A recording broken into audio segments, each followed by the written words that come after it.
오늘 말씀은 겸손에 대해서 나누도록 하겠습니다.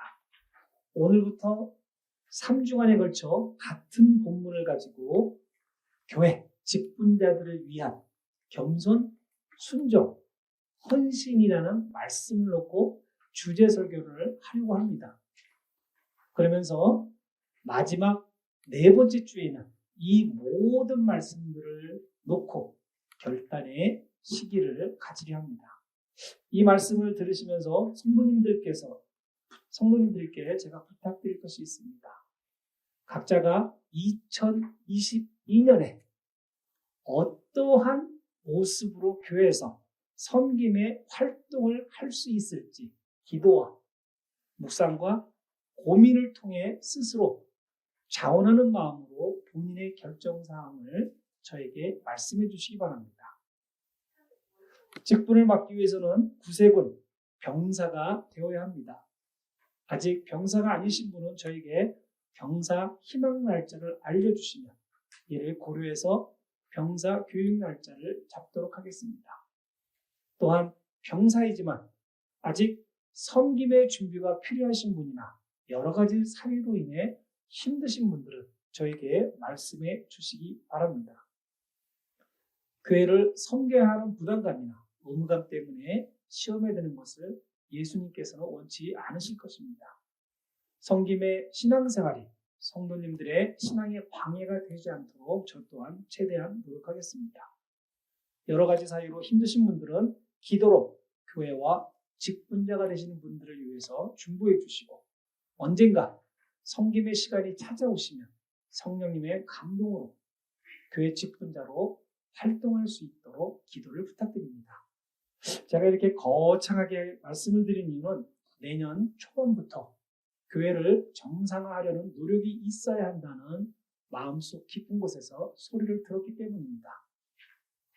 감동을 받아 직분자로서의 역할을 수행하실 분들은 주일 예배 성수와 섬김의 마음을 절대로 망각해서도 안 되고 포기해서도 안 되며 더욱 피해서는 안 되는 고귀한 사명을 가지게 되시는 겁니다. 이 고귀한 사명을 맡으신 분들을 직분자라고 하며 구세군에서는 일반 교회 장로를 정교로, 안수집사를 부교로 불리게 됩니다. 직분을 받는 것도 중요하지만 직분을 올바르게 이해하는 것도 매우 중요합니다. 성도님들 한 주라도 말씀을 놓치시면 마지막 주에 나에게 주어진 것이 직분인지 권력인지 책무인지를 잘 모르시게 될 것입니다. 부디 큰맘 먹으시고 말씀에 집중하여 주시고 하나님의 부르심에 흔쾌히 답변 부탁드립니다. 오늘 본문에서 세베대의 두 아들 야고보와 요한이 주께 살짝 나와 자신들의 요구를 예수님께 전하는 장면이 나옵니다. 이 두 형제에게는 묘한 흑심이 숨어 있었습니다. 이들은 예수가 육신을 입으신 하나님이시라는 것을 아직 모르는 것 같습니다. 그리고 신앙이 무엇인지 섬김이 무엇인지 전혀 이해를 하지 못하고 있는 것처럼 보입니다. 그러기에 당연히 모든 것을 세상의 삶의 근거를 두고 행동하고 사고하고 있다는 것입니다. 내용을 살펴보면 이 두 형제의 요구는 예수님께서 이스라엘에 입성하셔서 로마군을 다 몰아낸 후 왕이 되었을 때 자신들을 예수의 왼편과 좌편에 앉게 해달라는 요구였습니다. 즉 왕 다음에 인간 세상에서 제일 높은 권력을 자신들이 형제에게 달라 미리 언지를 하는 것입니다. 더 기가 막힌 것은 예수들의 제자들 중 어느 누구도 이 두 형제의 잘못된 믿음을 향해 너희들의 믿음이 잘못되었다 지적하는 자가 없고 자신들보다 앞서 예수께 자신들의 욕구를 전달한 야고보와 요한 형제에게 단지 질투가 났다는 것입니다. 이러한 데에는 나름대로 그들만의 이유가 있었습니다. 28절에 베드로가 예수와 함께하기 위해 세상 모든 것을 버리고 주를 따르는 것에 대한 보상을 요구했을 때 예수님은 마태복음 19장 28절을 통하여 세상이 새롭게 되어 인자가 자기 영광의 보좌에 앉을 때 나를 쫓는 너희도 12보좌에 앉아 이스라엘 12지파를 심판하리라는 대답을 현실 세계에서 받을 보좌로 단순하게 받아들였기 때문입니다. 또한 메시아가 오시면 곧 지상에 왕국을 세우고 메시아 통치가 시작된다는 유대인의 일반적 개념이 세대와 세대를 걸쳐 오면서 이스라엘 민족들에게 전해왔기 때문입니다. 예수께서 말씀하신 세상이 새롭게 되는 때는 종말을 가리키는 것이고 종말 이전에 메시아의 고난이 있어야 한다는 말씀하시는 겁니다. 이때 야고보 형제나 유대인들의 잘못된 판단은 종말적 메시아 왕국 이전에 있을 고난을 전혀 생각하지 못한다는 것입니다. 저는 야고보와 요한의 형제들이 예수께 자신들의 잘못된 요구를 정정당당하게 아무 머뭇거림 없이 요구할 수 있었던 것에 대하여 묵상을 해봤습니다. 예수님을 따르며 인간 세상에서 결코 경험할 수 없는 기적도 체험하였고 살아있는 복음을 들어가며 살아있는 행동적 복음을 실천해왔고 예수님의 전반적인 영적 사역을 경험할 수 있었던 그들이 무언가 놓치고 있었다는 것입니다. 이는 예수님의 12제자들이 이론과 실체를 통해 제자화 되는 과정, 그리고 중생 과정을 거쳐 성화로 진입하는 과정에서 크리스천의 책무를 깨우치는 과정을 아직 경험하지 못한 것이라 판단해 보았습니다. 다른 말로 표현한다면 그리스도의 윤리를 아직 이해하지 못하고 있다 생각해 보았습니다. 그리스도인의 윤리라 해서 엄청난 의미를 가지고 있는 것은 아닙니다. 사실 우리가 세상을 살면서 가장 기본적인 도덕적 항목으로 여기는 것들과 별반 다르지 않습니다. 성경은 그리스도의 행동과 마음속에 항상 품어라는 윤리로 크게 겸손, 순종, 헌신이라 저는 이해하고 있습니다. 이 세 가지를 그리스도인들이 모두 품어야 한다고 믿고 있지만 실제적으로 많은 신앙인들이 이 세 가지를 다 품기는 매우 어려운 것 같습니다.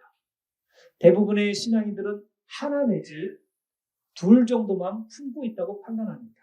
저는 이 셋 중 한 가지만이라도 품고 있다는 결코 이런 분들은 신앙인으로서 존경받을 만한 가치가 있다고 믿습니다. 과거에 예수님의 제자들도 성령 체험 전에는 지금 나눈 말씀같이 이 세 가지를 다 품고 있지 않았다고 판단합니다. 겸손, 순종, 헌신을 품지 않고 신앙생활을 한다면 이 두 형제들처럼 교회에서도 권력을 탐할 수도 있다는 것입니다. 그리고 나머지 예수의 제자들도 자신이 먼저 말하지 못한 기회를 놓친 것을 안타까워하는 모습을 보일 수 있다는 것입니다. 그래서 이 세 가지 중 첫 번째로 오늘 말씀을 겸손을 택하여 나누고자 합니다. 성경의 겸손을 잘 이해하시고 훈련하셔서 믿음의 올바른 초석을 세우시기를 바라면서 말씀을 이어가겠습니다. 세상에서는 겸손이란 남을 존중하고 자기를 내세우지 않는 태도를 말합니다. 성경에서 말하는 겸손은 하나님 앞에서 자신이 하나님의 뜻을 행할 수 없는 죄인인 것을 알고 스스로 자랑하는 것을 버리고 낮은 데 처하여 하나님께 긍휼을 구하는 마음의 자세를 말합니다. 이것은 성경에서 일관되게 강조하는 성도님들의 주요 덕목 중 하나이며 예수께서도 자신이 겸손한 분임을 말씀하셨습니다. 그리고 어린아이 같이 겸손하지 않으면 천국에 들어갈 수 없다고 말씀하셨습니다. 이 말씀을 들으시는 성도님들, 겸손이 굉장히 쉽다고 느껴지지 않으십니까? 쉽다 생각 드시면 감사하시면서 계속 겸손을 유지하시고, 어렵다 생각이 드시면 훈련을 쌓으시면서 새로운 믿음의 세계에 도전하여 보시기를 바라며, 성경을 통해 어떻게 겸손에 대하여 훈련을 하셔야 하는지 알아보는 시간을 갖도록 하겠습니다. 자, 첫 번째로 본인 스스로를 낮추는 훈련을 계획해 보시기 바랍니다. 이는 겸손을 훈련하는 데 있어 시작 단계의 덕목이며 사실상 겸손의 마무리 단계를 할 수 있을 것입니다. 스스로를 낮출 줄 아는 사람만이 세상을 올바로 볼 수 있는 지혜를 가질 수 있기 때문입니다. 욥기 22장 29절에 사람들이 너를 낮추거든 너는 교만했다고 말하라. 하나님은 겸손한 자를 구원하시리라고 하셨습니다. 직역하면 낮아지려 할 때 오히려 높아진다는 단순한 뜻입니다. 저는 여기에 진실로 또는 순수한이라는 단어를 첨가하고 싶습니다. 왜냐하면 사람들의 대화 속에 들어가 보면 겸손한 척하면서 아주 슬며시 자신을 높이려 할 때가 방금 있기 때문입니다. 자신을 조금이라도 높이려는 속셈이 있었다면 겸손하고는 먼 이야기도 되지만 사실상 듣는 상대방도 이 사람이 말을 돌려하는구나 하며 겸손하지 않다는 것을 어느 정도 눈치챌 수 있습니다. 좋은 성경의 예를 들자면 다윗왕은 시편 22장 6절을 통하여 나는 벌레요 사람이 아니니 사람들의 비방거리요 백성의 멸시거리이다 말하였습니다.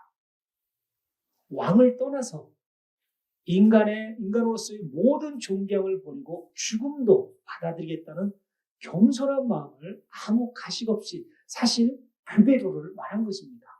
이것이 자신을 낮출 줄 아는 신앙인이다 생각합니다. 조금 이해가 더 필요하십니까?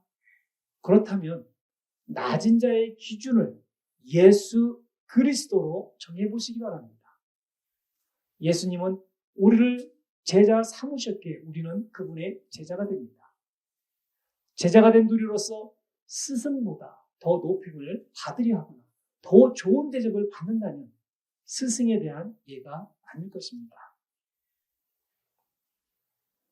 예수님께서는 세상에서 가장 낮은 자들과 친구처럼 지내셨습니다. 죽은 사람을 살려놓고 어깨 한번 힘주신 적이 없으셨습니다. 먹을 것이 없는 자에게는 음식을, 아픈 자에게는 치료를, 입을 것이 없는 자에게는 입을 것을 주셨습니다. 그리고 종래에는 우리를 위해 목숨을 빼놓으셨습니다. 이것이 낮은 자세를 배우려 하는 우리에게 아주 좋은 기준이 될 수 있을 것입니다. 저는 기준을 삼으라 말씀드린 것입니다. 행하는 것은 성령님께 의존하셔야 할 것입니다. 두 번째로 타인을 높이는 훈련입니다. 자신을 낮추는 것도 힘들지만 타인을 높이는 것도 사실 우리 신앙인들에게도 힘들 수 있습니다. 사도 바울은 빌립보서 2장 3절에서 어떤 일도 다툼이나 헛되이 영광으로 하지 말고 오직 겸손한 생각으로 각각 자기보다 남을 더 높게 여기라 하였습니다. 이는 상대방의 허물이나 약점은 타인에게 전달하지 말고 덮어주려 노력하며 대신 나의 허물과 약점을 먼저 보고 자신 안에 숨어 있는 죄를 보려고 노력해야 한다는 것입니다. 이는 자신이 윗자리에 앉아 대접을 받으려는 것보다 타인을 상석에 앉히고 그들을 먼저 대접하라는 것입니다. 주님 앞에서 스스로를 낮추시기 바랍니다. 그러시면 주님께서 우리들을 높이실 것입니다.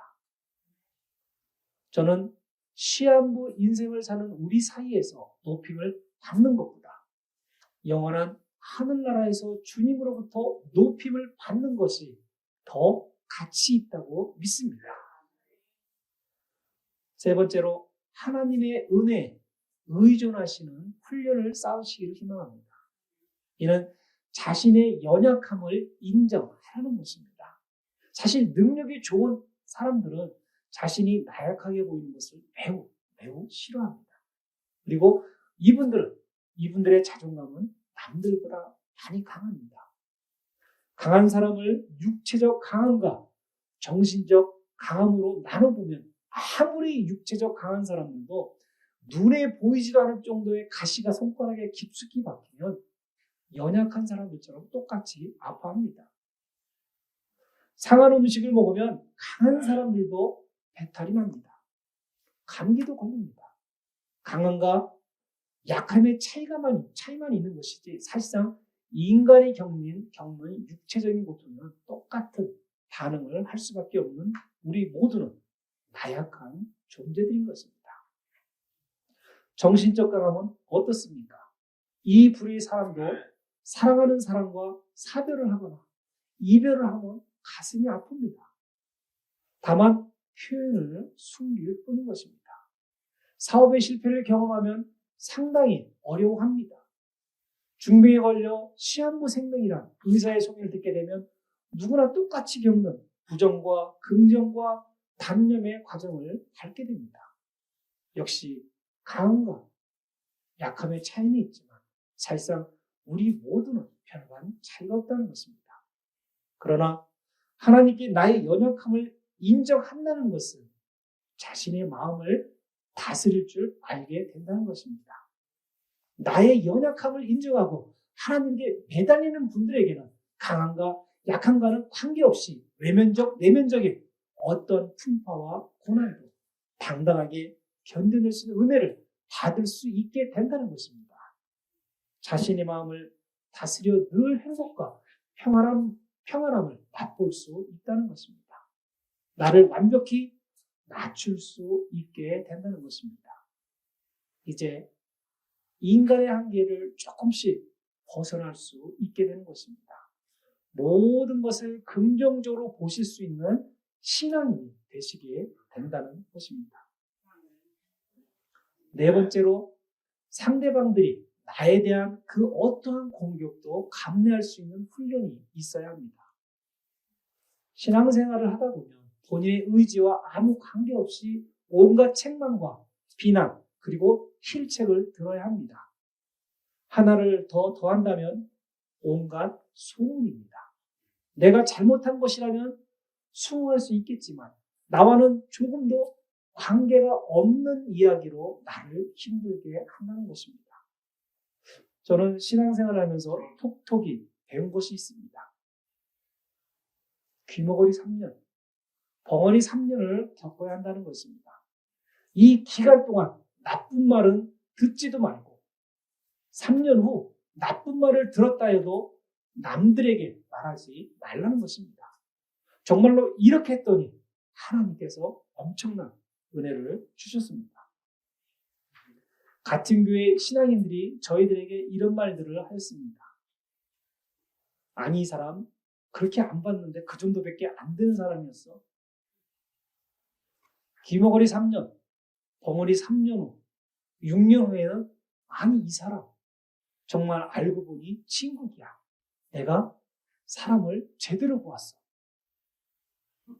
성도님들, 서로 다른 평가는 같은 사람에게서 나온 것입니다. 이분들은 다른 사람들의 이야기만 듣고 스스로 저 사람은 좋지 않은 것 같다라고 결정을 내렸기 때문에 발생한 일입니다. 당하는 입장에 서 있는 사람은 정말 죽을 맛이라는 것을 전혀 알지 못하는 우매한 행동들인 것입니다. 또한 상대방의 공격을 받아 반격을 하기보다는 억울해도 힘들어도 슬퍼도 인내하시고 기다리시면 하나님께서 해결해 주십니다. 제가 경험을 했기에 말씀을 드릴 수 있습니다. 우리 성도님들 자신이 직접 보고 들은 것이 아니라면 들었지만 별로 좋은 것이 아니라면 한쪽 귀로 들으시고 한쪽 귀로 내보내시고 빨리 잊어주시고 오히려 상대방을 높여주시기 바랍니다.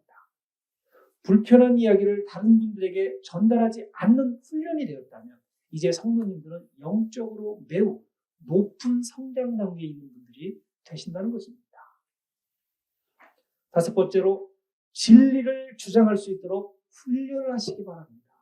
이는 예수 그리스도의 복음을 수행할 수 있는 능력을 가지게 되는 것입니다.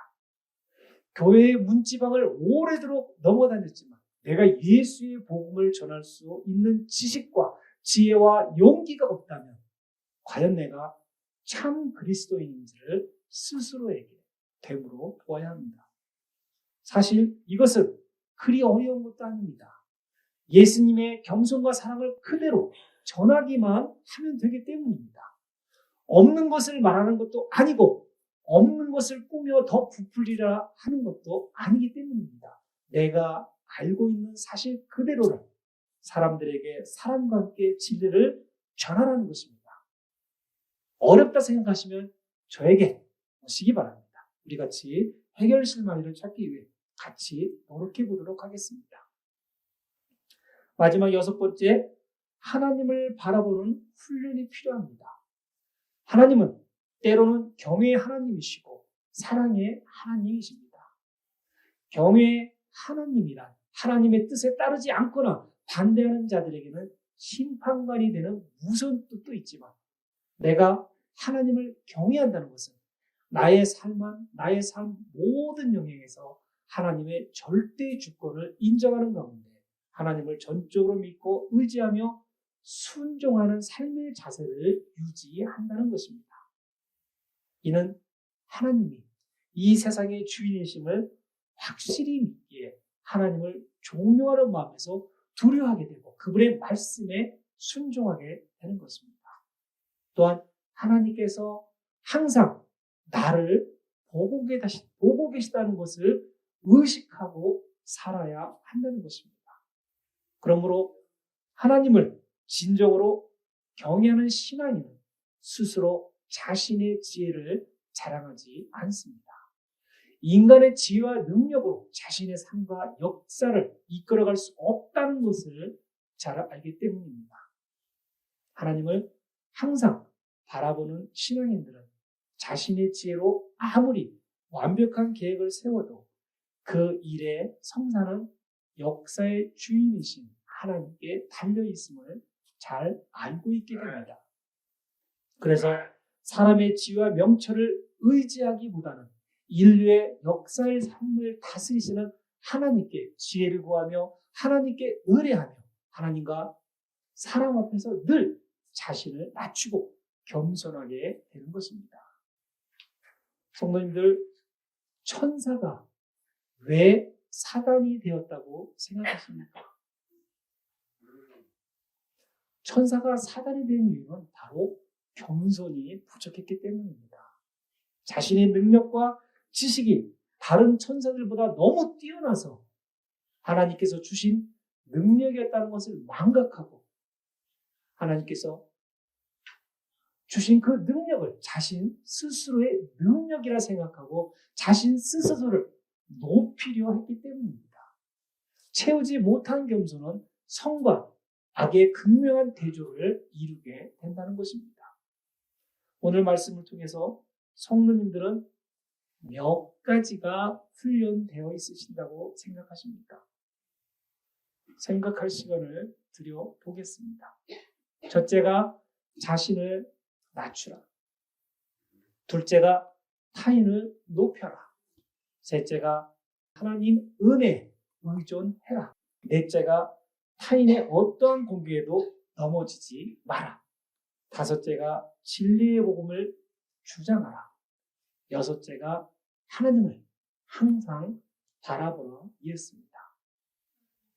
겸손에 대한 가장 으뜸이 되는 예로 세상에 딱 한 번뿐이었고 앞으로 다시는 그러한 일이 없을 사건이 있었습니다. 온 우주 만물을 창조하신 하나님이심에도 우리에게 생명을 주신 창조주임에도 얼마든지 다른 길을 택하실 능력도 가지고 계셨던 분이 굳이 자신의 모든 특권과 권리를 내려놓으시고 종의 몸으로 이 땅에 오셔서 세상의 모든 죄를 다 짊어지고 십자가에 매달리신 예수 그리스도의 겸손이 그 대표적인 것입니다. 피할 능력이 없는데도 피하려 하는 것은 비굴한 것입니다. 하지만 피할 능력이 넘치고도 넘치는데 당신 스스로를 낮출 수 있는 데까지 낮추신 예수의 십자가의 사랑이 바로 겸손이라는 것입니다. 우리 성도님들 매우 겸손하시다는 것을 잘 압니다. 겸손하시기에 지금 이 순간에 이 자리에 계신 것입니다. 겸손하기에 하나님께 무릎 꿇으려 지금 예배를 드리시는 것입니다. 겸손하시기에 모르는 찬양도 따라 부르고 계시고 알아듣지도 못하는 타국어로 예배의 불편을 참아가며 지금 이 자리에 계신 것입니다. 지금 성도님들이 보여주시는 모든 것이 바로 겸손인 것입니다. 제가 여기다 조금만 양념을 더 치고자 합니다. 겸손을 하나님과 예수님께만 보여주지 마시고 가족들에게는 사랑의 겸손을, 친구들에게는 우정의 겸손을, 이웃들에게는 다정함의 겸손을, 교회 형제 자매들에게는 섬김의 겸손을, 도움이 필요하신 분들에게는 나눔의 겸손을 보여주시기 바랍니다. 이는 교회의 직분을 가진 자만이 누리는 권리가 아니라 우리 모두가 행하여야 하는 권리, 즉 겸손인 것입니다. 오늘 겸손에 대한 말씀을 나눴습니다. 우리 신앙인들에게는 신앙의 기초가 되는 중요한 덕목이며 필요하다면 훈련을 통해서라도 몸에 겸손이 익숙해지도록 노력이 필요하다는 것을 강조하는 것입니다. 겸손은 신앙 시작의 걸음마 단계입니다. 성숙한 신앙인이 되도록 서로가 인내하고 서로를 섬기며 높이는 우리 핸더슨 한마음 구세군 교회가 되기를 원합니다. 신앙인의 궁극적인 목적은 하나님께 영광을 돌리며 사는 삶을 사는 것입니다. 예수님의 삶 속에서 항상 하나님의 영광을 돌리는 겸손의 모습을 많이 아실 것입니다. 겸손이 궁금하시면 예수님을 생각하시기 바랍니다. 겸손의 실천이 무엇인지 궁금하시면 역시 예수님을 생각하시기 바랍니다. 성도님들의 질문 속에 항상 예수께서 대답하여 주시기를 희망합니다. 기도의 응답을 받으시는 우리 성도님들 되시기를 소망합니다. 우리 모두가 서로를 높여주는 귀한 성도님들이 되시기를 주 예수 그리스도의 이름으로 축원드립니다. 아멘.